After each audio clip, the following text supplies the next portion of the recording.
YouTube channel അങ്ങോട്ട് തുടങ്ങിയിട്ടേ ഉള്ളൂ. അത് ക്ലച്ച് പിടിക്കുമെന്ന് പോലും എനിക്കറിഞ്ഞുകൂടാ. എന്നാലും വഴി കൂടെ പോകുന്നവരും കാണുന്നവരും എല്ലാം മോളെ യൂട്യൂബ് ചാനലിനകത്തുനിന്ന് വരുമാനം കിട്ടി തുടങ്ങിയോ, വരുമാനം കിട്ടി തുടങ്ങിയോ? എല്ലാം പോട്ടെ, എൻ്റെ എല്ലാ കാര്യങ്ങളും അറിയാവുന്ന ചില ഫ്രണ്ട്സ് തെണ്ടികൾ ഈ ക്യാഷ് കിട്ടാറായോ, ക്യാഷ് കിട്ടുന്നത് എങ്ങനെയാ, എപ്പോഴാണ് കിട്ടുന്നത്, ഇതൊന്നും എനിക്ക് പോലും അറിഞ്ഞുകൂടാ.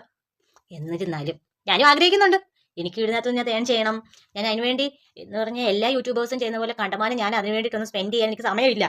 എന്നാലും ഇതൊക്കെ അറിയാവുന്ന കുറച്ച് തെണ്ടികൾ ഇതെന്തുദ്ദേശിച്ചാണ് എന്നോട് ഈ ചോദിക്കുന്നതാണ് എനിക്കറിയാൻ വയ്യാത്തത്. എൻ്റെ പൊന്നു സുഹൃത്തുക്കളെ, ഇതിനൊക്കെ കുറേ പ്രൊസീജിയേഴ്സും കാര്യങ്ങളും ഒക്കെ ഉണ്ട്. ഇപ്പം ഞാനിത് വന്ന് പറയുന്നത് നിങ്ങൾക്കത് രസത്തിലെടുത്താൽ മതി. ഞാൻ ആരോടും പേഴ്സണലി ഒന്നും വെച്ചിട്ട് പറയുന്നതല്ല. പക്ഷേ ഞാൻ രക്ഷപ്പെടണമെന്ന് എനിക്ക് നല്ല ആഗ്രഹമുണ്ട്. വേറെ ആർക്കും ആഗ്രഹമില്ലെങ്കിലും എനിക്ക് ആഗ്രഹമുണ്ട്. എനിക്ക് രക്ഷപ്പെടണം, ഞാൻ ആഗ്രഹിച്ച രീതിയിൽ എനിക്ക് മുന്നോട്ട് പോകണമെന്ന് നല്ല ആഗ്രഹമുണ്ട്. അതിനുവേണ്ടി തന്നെയാണ് എന്തെങ്കിലുമൊക്കെ വട്ടത്തരമൊക്കെ ഞാൻ യൂട്യൂബിൽ ഇടുന്നത്. നിങ്ങൾ കാണുക, എന്നെ സപ്പോർട്ട് ചെയ്യുക. എന്നെ സപ്പോർട്ട് ചെയ്ത് എൻ്റെ